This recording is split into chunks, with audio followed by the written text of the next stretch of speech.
오늘 우리에게 주시는 하나님의 말씀은 사도행전 22장 17절에서 30절까지의 말씀입니다.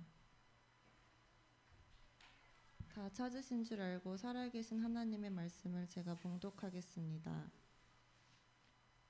후에 내가 예루살렘으로 돌아와서 성전에서 기도할 때에 황홀한 중에 봄에 주께서 내게 말씀하시되 속히 예루살렘에서 나가라. 그들은 내가 내게 대하여 증언하는 말을 듣지 아니하리라 하시거늘, 내가 말하기를 주님 내가 주를 믿는 사람들을 가두고 또 각 회당에서 때리고 또 주의 증인 스데반이 피를 흘릴 때에 내가 곁에 서서 찬성하고 그 죽이는 사람들의 옷을 지킨 줄 그들도 아나이다. 나더러 또 이르시되 떠나가라. 내가 너를 멀리 이방인에게로 보내리라 하셨느니라.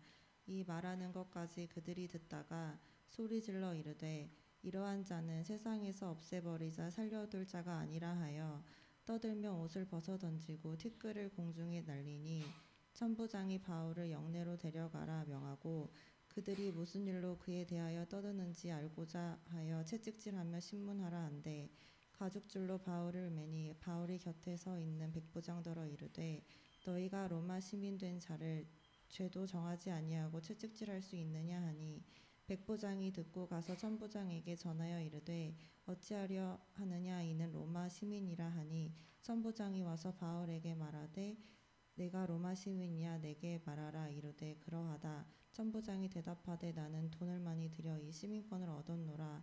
바울이 이르되 나는 나면서부터라 하니, 신문하려던 사람들이 곧 그에게서 물러가고 천부장도 그가 로마 시민인 줄 알고 또 그 결박한 것 때문에 두려워하니라.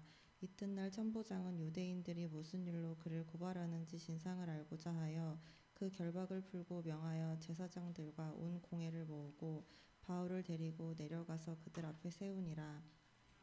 목사님께서 도전과 충돌 그리고 생명이란 제목으로 하나님의 말씀 전해주시겠습니다. 우리 옆 사람과 인사하겠습니다. 강하고 담대하십시오. 주님이 함께 하십니다.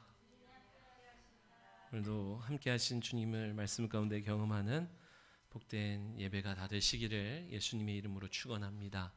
아멘. 자, 오늘은 사도행전 22장 17절로 끝절까지 말씀 통해서 도전과 충돌 그리고 생명이라는 말씀으로 제목으로 말씀을 나눌 때에 오늘 여러분 안에 그 생명이 충만한 성도가 다 되시기를 예수님의 이름으로 축원합니다. 아멘. 오늘 본문은 우리가 지난주에 이어서 계속 이어지는 본문입니다. 예루살렘에 도착한 사도 바울을 유대인들이 쫓아오면서 비방하고 거짓말로 참소하며 사람들을 선동하여 폭도들이 되게 하여 바울을 죽이게 만들었어요. 그 속에서 하나님이 로마의 천부장을 통하여 바울을 건져내시고 안전한 곳으로 우선 옮긴 다음에 안토니오 요새의 난간에 서서 자기를 죽이려고 한 그들을 향하여 변론하는 내용이 바로 지금 오늘 본문의 내용입니다. 여러분, 예전에 우리가 한번 말씀드렸지만 애굽왕 바로가 상징하는 게 무엇이에요? 세상 임금 원수 마귀를 뜻한다 그랬어요. 애굽의 왕 바로는. 그럼 애굽이라는 땅은 무엇을 상징한다고, 무엇을 비유한다고 그랬습니까? 그것은 오늘 이 세상, 죄악된 세상, 마귀가 통치하는 이 세상을 뜻하지요. 여러분이 그것을 인식하고 말씀을 듣는 저와 여러분 되시기를 바랍니다. 자, 그 애굽 바로가 통치하고 다스리는 애굽 땅에 하나님의 말씀이 떨어졌어요. 모세라고 하는 증인을 통하여 그곳에 말씀이 떨어집니다. 말씀에는 빛이 있어요. 이런 가시적인 빛이 아니라 보이지 않는 영적 세계의 영광의 빛이 있어요. 그래서 말씀이 비춰진 그곳에 어둠이 물러간 줄 믿으시기 바랍니다. 자, 말씀이 어둠이 지배하는 그 땅에 하나님의 말씀의 빛이, 진리의 빛이 선포되어졌다라고 하는 거예요. 뭐라고 선포되어졌습니까? 내 백성을 보내라. 그들이 사흘 길쯤 가서 내 절기를 지키리라. 나를 섬기리라 하는 말씀의 빛이 떨어졌습니다. 요한 사도는 이 상황을 뭐라고 표현해요? 빛이 어둠을 비치되 어둠이 깨닫지 못했다 말씀하죠. 여러분, 어둠은 빛을 싫어합니다. 왜냐하면 빛이 들어오면 낱낱이 밝혀지기 때문에 그래요. 무엇이? 거짓이. 원수 마귀를 뭐라고 합니까? 거짓의 아비라 그래요. 모든 거짓은 그로부터 시작된 것을 믿으시기 바랍니다. 그러니까 빛과 진리가 드러나면 어둠은 드러나요. 밝혀져요. 우리 속에서 어둠 가운데에 우리를 속이고 우리를 빼앗고 우리를 죽이고 멸망시키려고 속이는 그의 속임이 낱낱이 드러나기 때문에 드러나는 순간 그는 힘을 잃고 권리를 상실하고 떠날 수밖에 없기 때문에 빛이 들어오는 것을 원치 않고 그 빛 대신 말씀이 선포되어지는 것을 싫어하고 말씀의 자리에 나아가는 것을 싫어하고 어쩔 수 없이 나왔다고 한다면 귀를 닫게 하고 다른 생각을 집어넣어서 진리의 빛이 그 영혼 가운데 심령 가운데 비춰지지 못하도록 한 주간 내내 세상신이 여러분을 뒤덮는 일들이 있었다는 거예요. 우리 교회에서는 뭐 하는 거예요? 말씀의 자리에서 뭐 하는 거예요? 말씀으로 내 영혼을 계속 씻어내는 겁니다.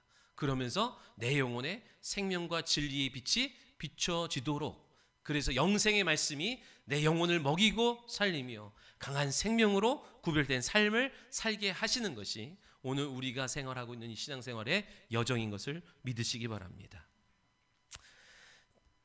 원수 마귀는요, 이 거짓의 아비, 거짓말하는 원수 마귀가 우리를 다스리고 우리를 통치하고 우리를 휘어잡고 휘두르기 위해서는요, 어둠이 있어야 돼요. 거짓이 있어야 돼요. 근데 그 어둠과 거짓을 밝혀내는 말씀이 들어오는 것을 원치 않지요. 동의하십니까? 그래서 원수 마귀는요, 국가적으로, 지역적으로, 가정적으로, 개인적으로 말씀의 빛이 비춰지지 못하도록 전방위적으로 방해합니다. 들어오지 못하도록.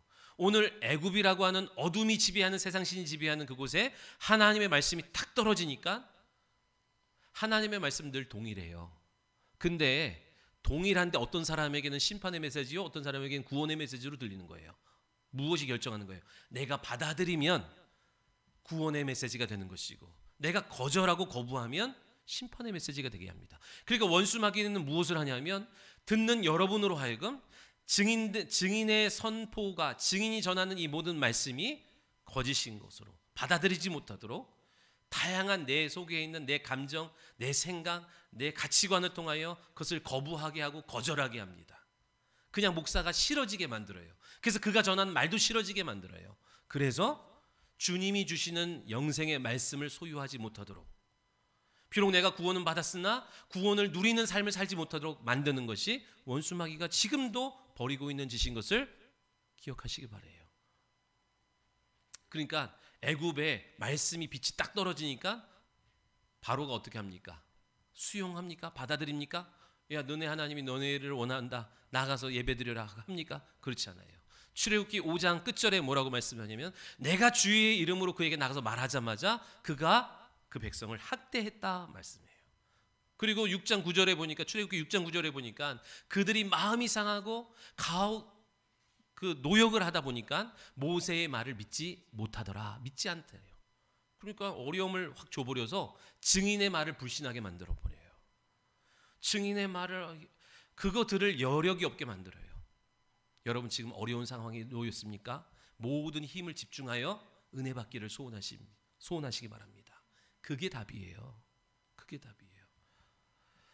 모든 힘을 집중해서 한 번 은혜 받는 데에 집중하셔야 돼요. 그 힘으로 말미암아 여러분의 모든 문제가 하나씩 해결할 능력이 비로소 열리게 될 줄 믿으시기 바랍니다. 그렇게 빛이 비춰주면 어둠에 거센 저항이 있다는 사실을 여러분 기억하시길 바라요. 양화진이라고 하는, 서울에 가면 양화지라는 곳이 있어요. 그것은 우리나라에 들어오신 선교사님들과 그 가족들이 선교하신 분들이 돌아가시면 무덤을 이곳에 이제 마련해 놓은 곳이 양화진 선교사 묘역입니다. 여러분, 많은 사람들이 세상 역사는, 왜 역사를 왜곡할까요? 계속 역사책을 왜곡하고, 왜 그럴까요? 오늘 잘된 것이 다 자기 덕이고 그의 공로가 아니고 그들의 문제가 아니고 다 우리가 한 거고, 그 공로를 다 빼앗기 위해서 그래요. 근데 여러분, 하나님의 역사가 때가 되면 하나님의 역사를 보게 될 날이 오는데, 우리나라 대한민국 조선 땅이 이렇게 잘 먹고 잘 살고 신앙의 자유가 있을 수 있었던 것은 누구 한 사람의 어떤 새마을 운동을 해서만 되어지는 것이 아니고 누가 민주화 운동을 해서 된 것도 아니고, 그죠? 하나님의 은혜인 줄 믿으시기 바랍니다. 세상 사람, 세상 역사는 그렇게 말하지 않습니다. 그러나 여러분, 그것은 명백한 사실인 거예요. 믿음의 눈을 열고 여러분 보시길 바랍니다. 아멘. 근데 여러분, 하나님의 은혜로 우리가 이렇게 잘 먹고 잘 살게 된 거예요. 동의하십니까? 그런데 하나님의 은혜는 어떻게 받아요, 여러분? 하나님의 은혜는 공짜로 받는다고 말하는데, 그래요, 나는 공짜인 거 받은 것 같지만 절대로 공짜가 아닙니다. 누군가의 순종, 누군가의 피 흘림이 없이는 하나님의 은혜가 내게 주어지지 않아요. 예수 그리스도의 순종이 피 흘리기까지 순종하지 않았다면 오늘 우리에겐 은혜가 없지요. 그것을 어떻게 공짜라고 여길 수 있겠습니까? 선교사님들의 피 흘리는 순교가 없이 오늘 이 대한민국이 어떻게 하나님의 복을 누릴 수 있었겠습니까? 그렇죠? 그 순종이 있었기에 오늘 우리가 은혜를 받고 생명을 얻게 된 줄 믿습니다. 그것처럼요, 국가와 가정과 지역과 개인에게 거센 저항이 있어요. 오랫동안 주인 행세를 하며 이 나라, 민족, 가정, 가문, 개인의 모든 신명 속에 어둠이 자리 잡고 자기 소유인 양 주인 행세를 합니다. 여리고성을 문을 걸어 잠그고 대적하듯이 거센 대적을 합니다. 여러분, 의학 용어 중에 명현현상이라는 용어가 있어요. 써 있는 그대로 읽어드릴게요. 장기간에 걸쳐 나빠진 건강이 호전되면서 나타나는 일시적 반응이랍니다. 근본적인 치료가 이루어지는 징후로 이 반응이 강하면 강할수록 치료 효과가 높다 그래요. 회복되는 과정 속에서 고통이 더 있을 수 있고 더 질병이 더 막 확 드러나는 것 같아 보이지만 그거는 호전되는 과정이라고 말합니다. 여러분, 이것처럼 신앙생활에도 명현현상이, 영적 명현현상이 있어요. 우리나라가 어둠 가운데에 2조 500년 동안 우상을 섬기고 질병과 가난의 대명사로 살아가던 이 나라에 하나님의 놀라운 치유와 회복의 역사가 나타나는 것은, 그렇죠, 하나님의 복음이 순교자의 피를 통하여 들어왔기 때문인 줄 믿으시기 바랍니다. 그러나 들어올 때 순순히 받아들인 게 아니에요. 거센 저항이 있었음을 기억하시기 바라요.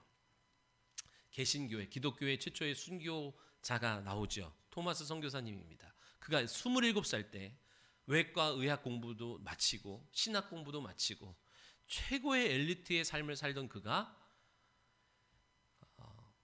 부흥 운동을 통하여 그가 큰 은혜를 입어요. 웨일즈 부흥 운동을 통하여 그가 큰 은혜를 받아서 그 젊은 나이에 선교사로 자원합니다. 그리고 결혼을 한 다음에 일주일 만에 아내와 함께 배를 타고 4개월 동안 배를 타고 중국 상하이에 도착을 하지요. 그리고 그곳에서 선교 사역을 위하여 정착하고 준비하는 과정 속에서 아내가 바이러스로 죽게 됩니다. 선교사 보고에, 선교 보고 편지에 보면 막 정말로 가슴 저리는 그 편지를 써요. 내 사랑하는 아내가 죽었습니다. 막 눈물로 편지 써요. 근데 뭐라고 하냐면, 그러나 내가 실망하고 내가 좌절하고 내가 포기하지 않습니다. 이제 다시 하나님이 나의 눈을 열어서 저 조선 땅을 바라보게 하셨습니다. 그러면서 영국 성서공회의 위탁을 받아서 우리 한국 땅에다가 한자 성경을 보급하는 사역을 합니다. 백령도에 시작하면서 그러다가 여러분이 역사적으로 아는 제너럴 셔먼호와 함께 들어와요. 대동강으로. 배가, 우리 그때는 다 목선이었는데 철선으로 다 배가 들어오니까 사람들이 뭐 뗏목으로 배로 구경 삼아 나왔을 때 거기서 성경을 전해줍니다. 근데 여러분이 책에 보면, 역사적인 책에 보면 최치량이라는 사람이 성경책을 받아요. 근데 그때는 종이가 귀하니까 종이 갖다가 집에다가 도배를 했대. 이렇게 그 도배지가 없으니까 이 도배를 했대. 근데 다 성경인 거예요. 자도 위로 봐도 성경, 옆으로 봐도 성경. 근데 그렇게 누워서 보다가 은혜를 받아요.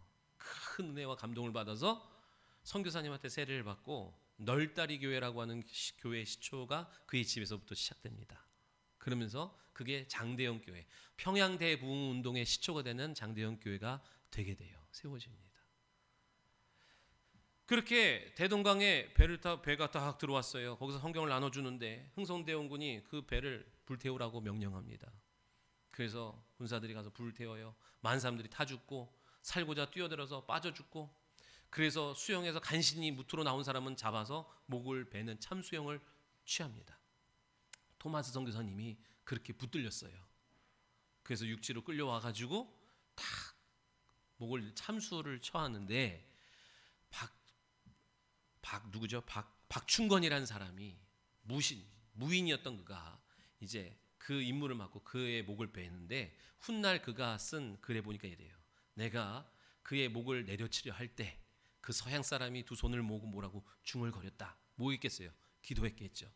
그리고 나서 자기를 올려다 보면서 환한 미소를 갖고 홍보책 한 권을 자기에게 주더래요. 성경책인 거예요. 그래서 자기의 임무는 목을 내려쳐야 되니까 참수를 했지만 그가 준 책을 받아오지 않을 수가 없었다. 그래서 집에 와서 그거 자기가 생각할 때 자기를 바라보며 죽음 앞에 곧 목이 떨어질 그가 자기를 보면서 환한 미소를 지면서 준 그 책을 읽게 되면서 거기서 감화감동 역사하는 일이 벌어져요. 장대영 교회의 큰 직분자가 돼서 일평생 교회와 하나님 나라를 위하여 쓰임받는 사람이 되었어요. 이 박충건이라는 사람이 회심해서. 복음은요, 목을 벤 사람까지도 들어가서 역사합니다. 믿으시기 바랍니다. 그렇게 이 나라 이 땅에도요, 복음이 들어올 때 거센 저항이 있었다는 거예요. 아마 여러분의 가정도 그럴 겁니다. 여러분 개인도 그럴 거예요. 그러나 그 과정 속에 뭐가 있어요? 저항이 있고 충돌이 있지만 반드시 승리한다는 사실을 믿으시기 바랍니다. 성경은 우리에게 위로하는 거예요. 너희가 핍박을 받을 때 너희보다 내가 핍박을 받는다고 생각해라. 너희 안에 내가 있기에 너희가 핍박을 받는다고 생각해라. 여러분이 얄밉게 행동해서 핍박받는 거 말고, 여러분이 거짓을 행해서 핍박받는 거 말고, 주님의 이름으로 주님의 명령에 순종하여 핍박받을 때 너희 안에 내가 있어, 나를 먼저 핍박하는 줄 너희가 생각해라 할 때 여러분 기뻐할 줄 믿으시기 바랍니다. 그렇죠? 그래서 주님이 뭐래요? 내가 세상에 화평을 주러 온 줄 생각하지 말래요. 검을 던지러 왔고 불을 던지러 왔고 분쟁케 하러 왔대요. 주님이 오시면 반드시 충돌이 일어납니다. 가정이든 개인의 심령 속이든 막 부글부글하고요. 처음 은혜 받을 때 은혜 받는 과정 속에서요, 원수 자리 잡고 있던 원수 마귀가 어떻게든 그 빛이 그 심령 속에 더 깊이 들어오지 못하도록 우리의 감정과 생각을 충동질하고 헛된 마음을 주고 미움을 불러일으키고 원망을 불러일으키고 짜증을 불러일으키고, 그래서 그 자리에 앉아있지 못하게 만들고 헛된 생각을 집어넣어서 여러분의 마음과 생각이 말씀과는 거리가 먼도록 방해하는 일들이 벌어지고, 가정에 믿는 며느리가 와봐요, 믿는 사람이 들어와봐요, 얼마나 많은 핍박이 있습니까? 그러나 영적 명예현상은 뭐예요? 그런 충돌이 있지만 그 이후에 생명이 있다는 사실을 믿으시기 바랍니다. 믿으시면 아멘. 여러분, 하만이 승리한 것 같지만 결국엔 모르드게가 승리해요. 승리는 이미 정해졌어요. 거짓 선지자들이 다 득세하고 일어나고 승리하는 것 같지만 에레미야가 승리하는 거예요. 열 왕 군왕들이 승리하는 것 같지만 이스라엘이 승리했고, 로마 병사들과 바리새인들과 서기관들이 예수님을 십자가에 못 박은 것 같지만 예수님은 결국 부활하셨어요. 오늘 그 부활의 복음을 갖고 부활의 증인된 우리의 삶을 나아갈 때에 결국 승리하게 될 줄 믿습니다. 세상이 오늘날 얼마나 교회를 핍박합니까? 핍박이 아니라고 보는 시각도 있겠지만 얼마나 핍박합니까? 정치인들을 통하여 다양한 법을 만들어서 핍박합니까? 그러나 여러분 두려워하지 마십시오. 결국에는 교회가 승리합니다. 믿으시면 아멘. 그렇죠? 아무리 강한 나라와 민족이 와도, 아무리 강한 용사가 와도 진리 앞에, 말씀 앞에 다 넘어지게 되어 있고 다 포기하게 되어 있음을 믿는 저와 여러분 되시기를 소원합니다. 오늘 본문의 바울이 그렇게 핍박과 모략과 폭력 속에서도 당당하게 부활을 증거하면서 자기 자신이 전하는 복음을 변증하기 위하여 자기가 경험한 내용들을 간증하는 게 오늘 본문의 내용이에요. 19절로 20절 읽어보겠습니다. 시작. 내가 말하기를 주님 내가 주를 믿는 사람들을 가두고 또 각 회당에서 때리고 또 주의 증인 스데반이 피를 흘릴 때에 내가 곁에 서서 찬송하고 그 죽이는 사람들의 옷을 지킨 줄 그들도 아나이다. 나더러 또 이르시되 나 떠나가라 내가 너를 멀리 이방인에게로 보내리라 하셨느니라. 아멘. 그러자 이렇게 고백을 하자 듣고 있던 사람들이 어떻게 해요? 22절 23절 시작. 이 말하는 것까지 그들이 듣다가 소리질러 이르되 이러한 자는 세상에 없애버리자 살려둘 자가 아니라 해요. 떠들며 옷을 벗어 던지고 티끌을 공중에 날리니. 그래요. 지금 왜 이런 반응이 나타나냐면 그들의 교만을 자극하고 있어요. 당시에 유대교가 세력이 종교의 영으로 이스라엘을 꽉 붙들고 있는 이때에 바울이 들어와서 뭐 하는 거예요? 하나님이 행하신 일들에 대해서 액면 그대로 탁 전하니까 발끈하는 거예요. 발끈하는 거예요. 오늘 하나님이 행하신 일들과 행하실 일들에 대해서 선포하여 여러분 안에서 믿음이 일어나는 것을 원수마귀는 원치 않습니다. 그냥 여러분 교회에서 그냥 재미난 얘기도 하고 감정에 감동을 주는 얘기를 하길 원하는 거예요. 여러분 가끔 이렇게 성도들이 말씀이 어렵다 그래요. 그죠? 그런데 쉽든 어렵든 여러분이 알아듣든 못 알아듣든 중요한 거는 틀린 말을 하면 안 되는 거예요. 주님의 말씀을 전하면 되는 거예요. 믿으시기 바랍니다. 나 못 알아듣겠는데 그러면 못 알아듣는 분들을 위하여 뭘 해요? 제자 훈련을 하는 거예요. 들을 수 있는 모든 소스들을 준비해 주는 거예요. 그리고 말씀 듣게 하는 거예요. 여러분 믿으시기 바랍니다. 자, 이런 반응, 여러분 십자가상에서는요 반드시 사망과 생명과 선과 악이 딱 구분됩니다. 십자가의 복음이 전해지면 반드시 충돌이 일어나요. 오늘 제목이 뭐예요? 도전과 충돌 그리고 생명이에요. 어둠이 지배하는 곳에 복음, 십자가와 부활의 복음, 십자가를 딱 전하면 반드시 충돌이 일어납니다. 도전을 하면 충돌이 일어나요. 그러나 그 후에 생명의 열매가 있는 거예요. 열매는 그냥 맺히는 건 아닙니다. 은혜는 그냥 주어지는 건 아닙니다. 생명은 그냥 주어지는 거 아니에요. 우리 남편이 알아서 은혜 받기를, 우리 부모가, 우리 자식이, 내 아내가 알아서 은혜 받기를 절대 그런 일은 없습니다. 은혜는 뭐라 그랬어요? 누군가의 통로가 있어야 됩니다. 헌신과 순교에, 그죠? 피 흘림에, 눈물 흘림에 헌신이 있어야 그 은혜가 흘러가게 되는 줄 믿으시기 바랍니다. 그죠? 여러분도 누군가의 헌신을 통하여, 누군가의 순교적인 헌신을 통하여 여러분에게 은혜가 흘러갔다고 한다면 여러분을 통하여 흘러갈 수 있도록 여러분이 순교자의 삶을 살아가는 거예요. 믿으시면 아멘. 그죠? 충돌이 무서워가지고 복음을 전하는 도전을 포기해버리면, 진리를 말해야 되는 일에 말하지 않으면 절대로 생명은 없고 영광이 없고 면류관이 없고 상이 없어요. 믿으시기 바랍니다. 세상 사람들이 갖고 있는 사고 체계가 있죠. 견고한 진이 있다고요. 아무리 해도 안 돼. 아무리 해도 안 돼. 그래서 내려놓으면 생명이 없어요. 생명이 없어요. 여러분 여리고성이 무너질 것 같았어요? 그냥 도는데? 안 돌아봐서 모르죠. 여리고성, 여러분의 남편이 되고 여러분의 자식이 되고 여러분의 부모가 되고 여러분의 이웃 그 사람, 여리고성 같은 그 사람이 무너지겠어? 변하겠어? 내 안에서 그 생각을 탁 자리 잡고 있기에 역사가 나타나는 거예요. 주님을 의지하고. 그러니까 여러분 믿음은 뭐라 그랬어요? 의지하고 순종하고 책임을 다하는 거예요. 그 믿음 위에 주님 역사하십니다. 아멘.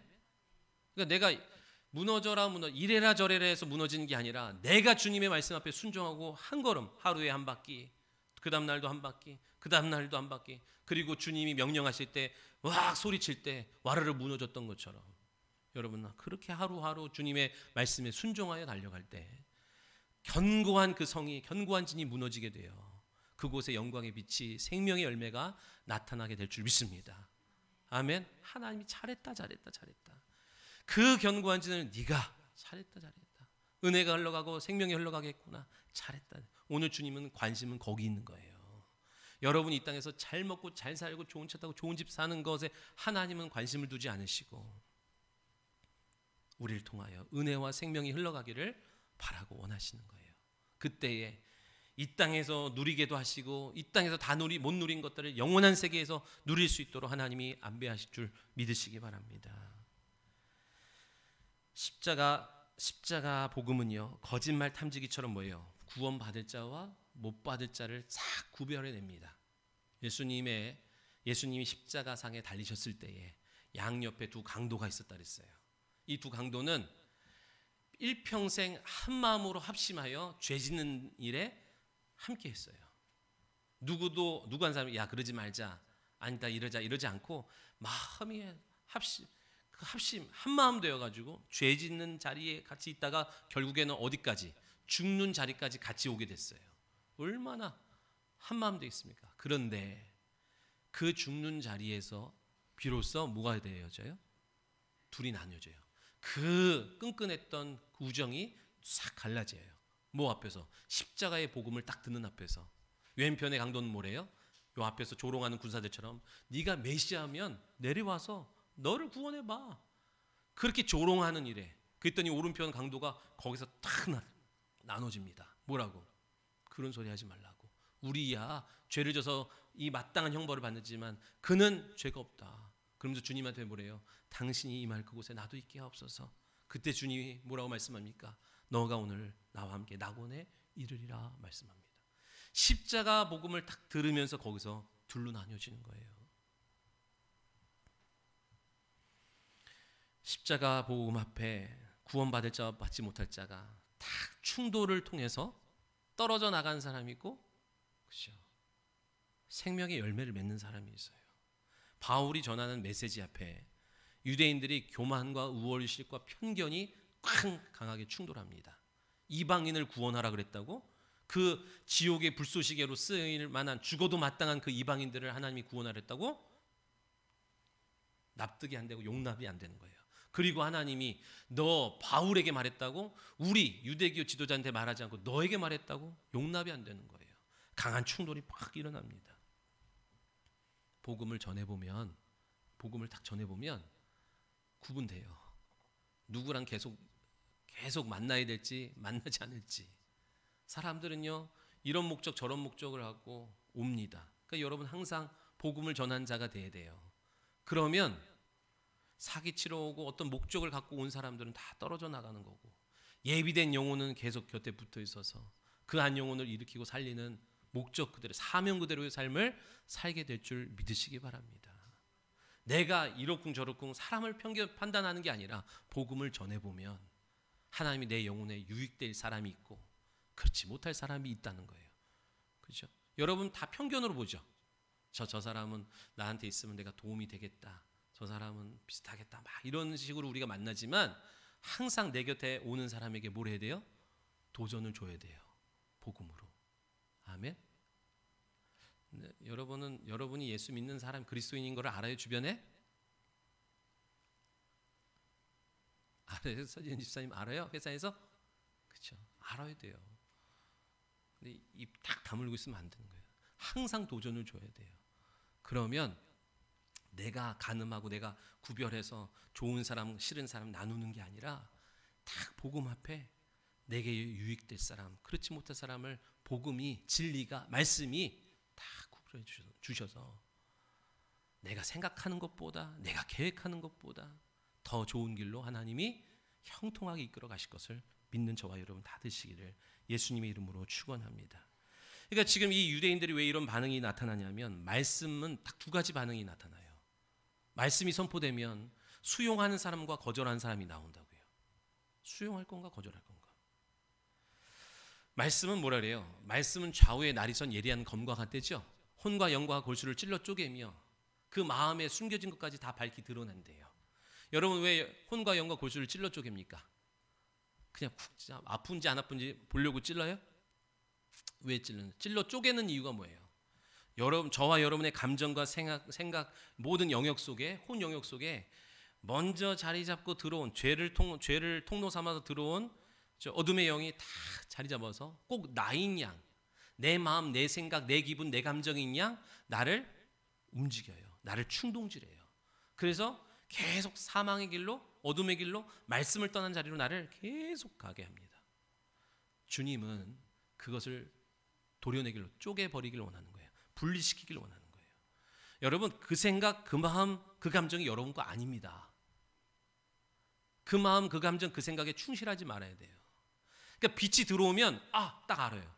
이게 내 마음이 아니었구나. 내 감정이 아니었구나. 이렇게 일으키는 이 감정과 이 생각을 꼭 결정적일 때마다 이렇게 일으키는 그 존재가 내 안에 있다는 사실을 탁 드러난 순간 아이고 걸렸네 하고 떠나가는 거예요. 말씀은 그러니까 여러분 교회에 왜 나오는 거예요? 복 받으려고 나오고 천국 가려고 나오고 그 다음에 사업 잘 되게 해달라고 나오고 우리 자녀 형통하게 해달라고 나오고 그것만 보면 절에 다니는 사람이랑 다를 게 없어요. 그렇죠? 비나이다 하나님 복 주시고 자녀 형통하게 하시고 출세하게 하시고. 근데 교회는요, 여러분이 교회 나와서 말씀 앞에 내 영혼을 내려놓는 거는 말씀의 검 앞에 메스 앞에 내 심령을 수술받기 위해서 나오는 거예요. 저와 여러분이 다 상처 입은고 다 연약하고 그죠? 원치 않는 질병과 원치 않는 방해를 통하여 우리의 하나님의 온전한 형상이 훼손됐어요. 그래서 주신 사명을 감당하지 못해. 그래서 하나님 먼저 뭐 하시는 거예요? 고쳐주길 원하시는 거예요. 여러분 나올 때마다 그 마음 갖고 나오셔야 돼요. 주님, 아무도 모르는 내 마음의 그 상처 때문에 나는 고지고대로 못 듣고요. 나는 마음에 있는 말을 온전히 표현 못하고요. 나는 바라볼 때 삐딱하게 바라보는 이 모든 이 병든 내 영혼을 고쳐주십시오. 들고 나와야 돼요. 그래야 여러분의 자녀가 복을 받아요. 부모가 입은 상처로 인하여 자녀에게 그대로 흘러갑니다. 나는 잘한다고 사랑을 준다고 하는데 절대 그렇지 않습니다.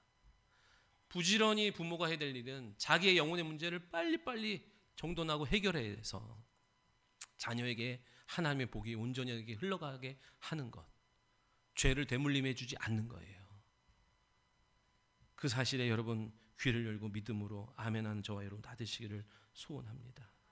말씀이 그렇게 국가와 가정과 개인의 영혼에 비추면 우리 안에 자리 잡고 있는 세상의 신관, 가치관, 교회관, 그죠? 목사관 다 있어요, 여러분. 어디서 주워 들었는지 어떻게 하는지. 목사는 이래야 돼, 교회는 이래야 돼, 하나님은 이럴 거야. 본인이 갖고 있는 것을 갖고 대입해요. 그것을 하나님의 진리의 말씀으로 교정해 주지 않으면 훗날 이상한 사람 됩니다. 진짜로. 천국문 앞에서 자기도 들어가지 않고 뒤따라온 사람도 못 들어가게 만드는 일들을 벌인대요. 주님이. 그 주인공이 돼서는 안 되는 거죠. 믿으시면 아멘.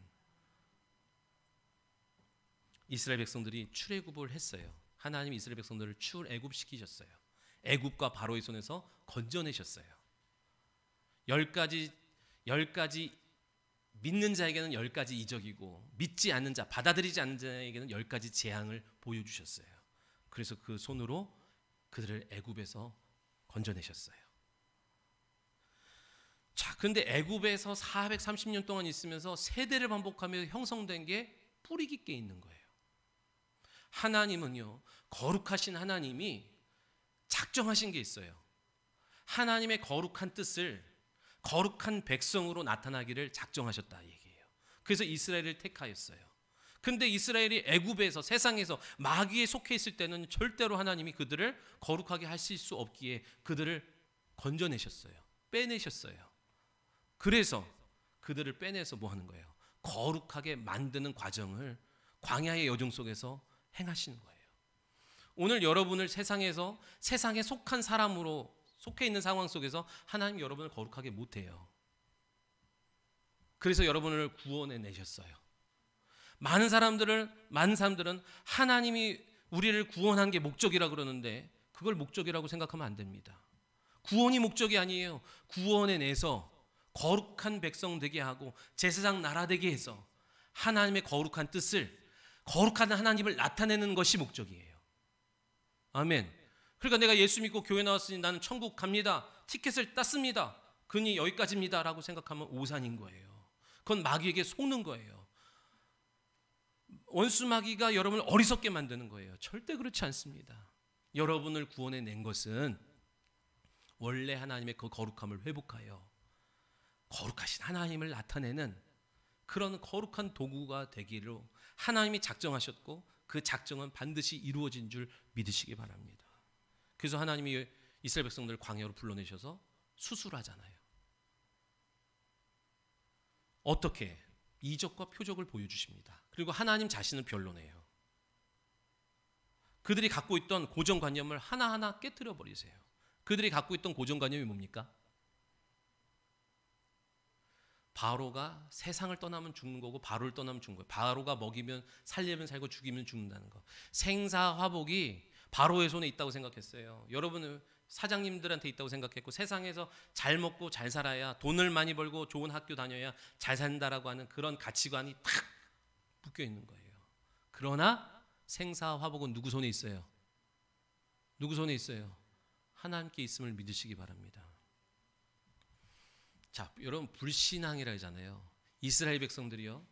애굽에 있을 때 그들을 건져냈는데 뭐를 빼내기를 원하시는 거예요? 지금 광야에서 40년 동안 무엇을 빼내기를 원하시는 거예요? 불신앙을 빼내기를 원하는 거예요. 그러면은 제가 불신앙이 뭐예요? 불신앙. 안 믿는 게 불신앙이에요? 신앙이 뭔지를 모르는 게 불신앙이에요. 그죠? 이스라엘 백성들은요, 광야에서의 신앙, 바로를 믿는 신앙, 금송아지를 믿는 신앙. 지금 애굽에서 우상 숭배와 음란이 그들 가운데 쫙 자리 잡았어요. 그리고 나왔는데 그 불신앙이 계속 작동하는 거예요. 여러분 물어볼게요. 자, 문제가 없는데 아무 문제가 없는데 이거 문제야 이러면은 그건 뭐예요? 그건 불신앙이에요? 그건 불신앙이라 그런 게 아니라 그거는 병이에요, 병. 반대로 문제가 왔어. 이건 문제가 아니야. 이거는 믿음이에요? 신앙이에요? 그것도 병이에요. 문제는 문제예요. 진짜 신앙은 뭐예요? 문제가 왔을 때 그 문제를 하나님 앞에 들고 나가는 게 신앙인 거예요. 믿으시면 아멘. 아니야, 이건 문제가 아니야. 경제적인 문제에 어려움이 왔어. 이건 문제가 아니야. 이건 문제가 아니야. 육체 질병의 문제가 왔어. 이건 아니야. 그건 믿음인 것 같지만 믿음 아니에요. 병이에요. 진짜 신앙은 하나님이 원하시는 것은 그 문제를 들고 주님 앞에 나오는 거예요. 그냥 불신앙은, 자 보세요. 불신앙은 뭐냐 하면 육적인 것 때문에 영적인 것을 잃어버리는 거예요. 이게 불신앙이에요. 그럼 신앙은 뭐예요? 영적인 것을 위해서 육적인 것을 투자하고 희생하는 거예요. 이게 신앙인 거예요. 이스라엘 백성들이 광야에서 그 놀라운 일들을 보고 나왔음에도 불구하고 순간순간마다 뭐예요? 불신앙이 작동하면서 애굽으로 돌아가자. 애굽에서는 떡가마가 있었고 고깃가마가 있었고 시원한 물도 마셨는데 육적인 것 때문에 영적인 걸 포기해요. 저 가나안 땅에 하나님이 우리를 통하여 이루실 그 거룩한 일을 포기하고 계속 육적인 일만 생각하는 거예요. 그러니까 애굽의 신앙이 그거예요. 우상 숭배. 그 애굽의 신앙을 갖고 나와서 지금 여호와 하나님을 신앙하겠다는 거예요. 어떻게? 금송아지를 섬기듯 하나님을 섬기는 거예요. 하나님이 그래서 십계명에 딱 박아놓은 게 뭐예요? 우상 숭배하지 마라. 이거는 금송아지 섬기지 마라. 개구리 섬기지, 이 말이 아니라 나를 세상 신 섬기듯 섬기지 말라, 이 얘기예요. 절에서 부처님한테 공양미 300성 드리고 비나이다 하듯이 나한테 그렇게 하지 말라 얘기예요. 여러분 복을 받는 거는 말씀에 순종하면 되는 거예요. 믿으시면 아멘. 아멘. 하나님 말씀과는 무관하고 내 정성을 들여가지고 치성을 들여서 신의 마음을 감동시켜가지고 뭔가를 취해내려고 하는 그런 자체가 애굽의 가치관, 애굽의 신앙이라고요. 그 신앙을 하나님 뭐라고 해요? 이걸 불신앙이라는 거예요. 나는 그걸 원치 않는다. 그러니까 하나님이 여러분 보세요. 처음으로 당신이 행하실 일들을 이름으로 나타내고 공개한 게 뭐예요? 출애굽기 15장에 나는 치료하는 여호와라. 여호와 라파다. 당신의 이름을 통하여 당신의 행하실 일들을 최초로 공개합니다. 치료하는 여호와라 그러는데 육신을 치료하는 게 아니라 그 영혼이 애굽에서 형성되고 그 애굽에서 묶이고 애굽에서 꼬여버린 그 생각과 가치관 그것들을 고쳐내시는 거예요. 불신앙, 그곳에서 얻어진 불신앙을 고쳐내시는 거예요. 빼내기 시작하는 거예요. 여러분 저와 여러분의 영혼과 삶을 망가뜨리는 것은 불신앙입니다. 불신앙. 안 믿는다 이게 아니라 오늘 내 삶에 주어진 문제 앞에 세상 사람들처럼 생각하는 게 불신앙인 거예요. 주님이 원하시는 것은 그 문제 앞에 말씀을 대입하고 말씀을 적용하고 말씀을 의지하기를 원하시는데 꼭 문제가 딱 터지는 순간 뭐예요? 세상 사람들처럼 반응하는 거. 우리는 하나님이요 구별되길 원하세요. 거룩이 또 다른 말로 뭐예요? 구별이라고요. 거룩해야 구별될 수 있어요. 여러분 어떻게 거룩해요? 말씀대로 살아야 거룩해지고 말씀대로 살아야 구별된 나의 자녀요 백성이라고 주님이 말씀하시는 거예요. 언제? 평안할 때는 다 똑같아 보여요. 문제가 딱 생겼을 때 세상 사람들처럼 반응할 거냐? 저도요 문제가 딱 왔을 때 세상 사람들처럼 생각이 번쩍 떠오르지만 이내 내 안에서 성령께서 샛별처럼 아니다 그렇게 하지 말아라 라는 말씀으로 우리를 인도해 주시는 거예요. 그런 마음 그런 생각 안 든다는 거 아니에요. 그러나 그거를 버리고 주님이 원하시는 마음과 자세와 태도를 갖고 위기와 문제를 맞이하는 게 오늘 주님이 원하시는 모습인 줄 믿으시기 바랍니다. 그러니까 어떻게 해요? 이적과 표적으로 여러분 보세요. 출애굽기 집에 가서 보시면 안 돼. 출애굽기 15장, 16장, 17장은 하나님이 이스라엘 백성들을 구원해 내시고 그들의 심령을 애굽의 요소들을 빼내는 제거하는 작업의 장면이 나와 있어요. 그래서 만나 쓴물, 마라의 쓴물을 단물로 바꿔주시고 만나와 메추라기를 통하여 뭘 보여주세요? 내가 하나님이야. 너희를 책임져. 내가 너희를 먹여. 보여주시고 무리바 사건이 뭐예요? 이스라엘 백성들이 무리바 사건은 하나님을 시험한 사건이거든요. 하나님이 우리와 함께 하고 있는지 없는지를 그들이 시험했어요. 근데 하나님이 제일 싫어하는 게 뭐라고요? 시험하는 거예요, 하나님을. 근데 하나님이 그때는 용납하세요. 관대하게. 왜? 아직 말씀이 임하지 않았으니까 용납하시고 반석에서 물을 탁 터뜨려 주면서 봐봐. 나 너와 함께 하고 있어. 말씀해 주세요. 근데 후에 시내산에서 말씀이 임한 이후에 그 다음에 하나님을 시험할 때는 가차없이 쳐버립니다. 자, 그렇게 하나님이 15장, 16장, 17장 하나님을 그들의 애굽의 요소들을 제거하고 19장 가서 출애굽기 19장에서 무슨 얘기를 해요? 사명을 주세요. 너는 내 소유가 될 거고 제사장 나라가 될 거고 거룩한 백성이 될 거야. 내 일을 감당한 백성이 될 거야. 제사장 나라가 될 거야. 그리고 20장에 가서 뭘 주는 거예요? 시내산에서 10계명의 말씀을 받게 되는 거예요. 여러분 많은 사람들이 비전 하지만 실상은 자기 내면의 세계에 불협한 우상과 음란과 하나님이 기뻐하지 않는 것으로 충만한데 하나님의 이름으로 비전이라는 명목 하에 내가 이걸 하겠습니다 저걸 하겠습니다 하는데 실상은 다 자기 야망일 것뿐이에요. 자, 예수 믿은 지 얼마 안 되신 분들이 있어요. 예수 믿은 지 얼마 안 됐든 오래됐든 여러분 뭐부터 해야 돼요? 여러분의 영혼을 주님의 말씀의 메스에 갖다 대야 돼요. 수술해 주시기를 소원해야 돼요. 내가 정상이라고 생각하면 안 됩니다. 주의 종도 그렇고 여러분도 그렇고 저도요 비전 그랬지만 실상 진리의 말씀 앞에 딱 나를 비춰봤을 때 야망이더라고요. 그게 다 내려놓고 내가 이렇게 하겠다 저렇게 하겠다 어디를 가겠다 뭐 하겠다 이런 거 다 내려놓고 주님의 말씀 앞에 내 영혼이 수술받는 일부터 계속 부지런히 하는 거예요. 그때 내 안에서도요 말씀을 전하는 목사인데도 저항이 일어나고요 반대가 일어나고요 충돌이 일어나고요. 그러나 포기하지 않고 끝까지 그 말씀이 생명을 살리는 의사의 칼인 것을 믿고 말씀 앞에 나를 계속 내어놓을 때 회복이 있고 생명의 역사가 있고 말씀의 계시가 있고 그렇죠? 사명이 있는 줄 믿으시기 바랍니다.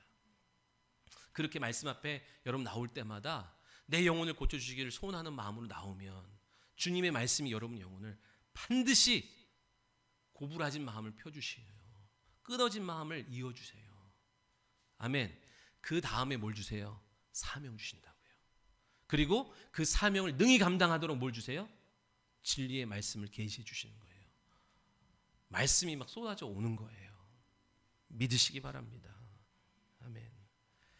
복음이 들어가는 곳곳마다 반대 세력에 부딪힌다 그랬어요. 나라마다, 사회마다, 가정마다, 가문마다, 개인마다 다 배타적이고 수구적인 요소가 다 있어요.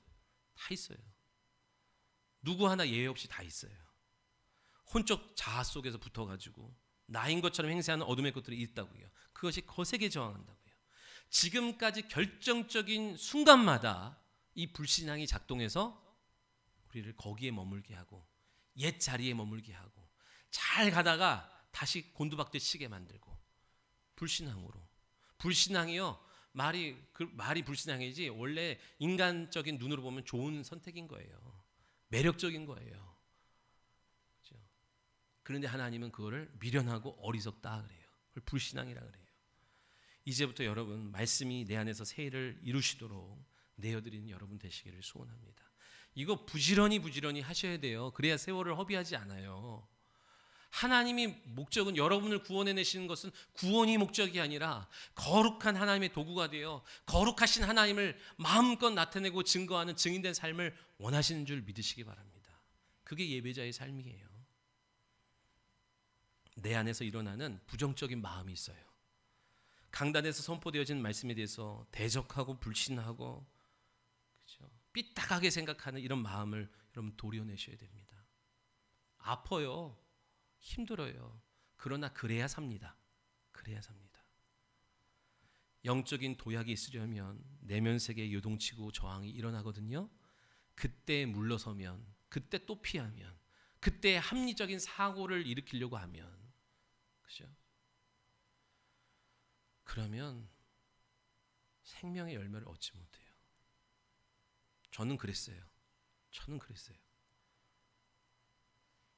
여러분 세월을 더 허비하지 않기 위해서 주의 종은 어릴 적부터 이 길을 들어서기 위해서 부단히 들어섰지만 부족한 거예요. 날마다 고민하고 싸우고 고뇌하고 주님을 찾고 여러분이 돈 벌 때 여러분이 세상에 더 막 열심히 뭔가를 하려고 할 때 그 일을 했기 때문에 제가 여러분보다 연배가 어려도 그죠? 여러분의 영적 세월을 먼저 앞서가면서 여러분이 세월을 허비하지 않도록 목사가 시행착오했던 것이 여러분에게도 있지 않기를 바라는 마음으로 말씀을 드리는 거예요. 그렇죠? 그래서 이 말씀 속에서 반드시 영적 도약이 있으려면 저항이 옵니다. 한 단계 올랐으면 쭉 가다가 반드시 다음 단계로 도약하는 과정 속에서 거센 저항이 부딪혀요.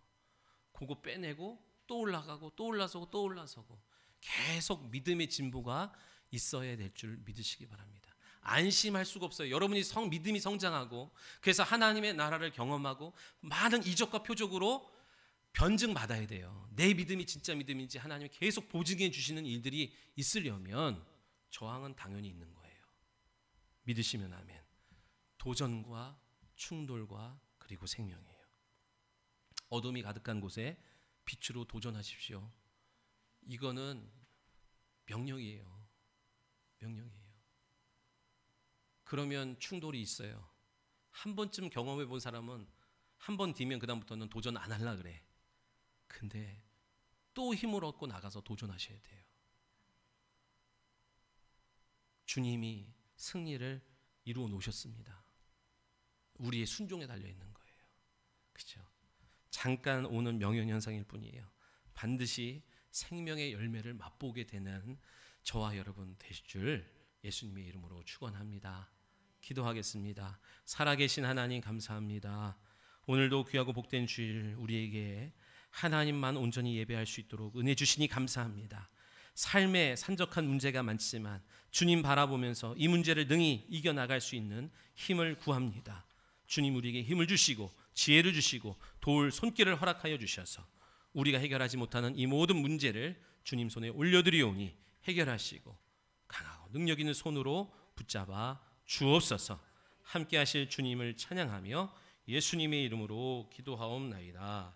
아멘. 우리 옆 사람과 인사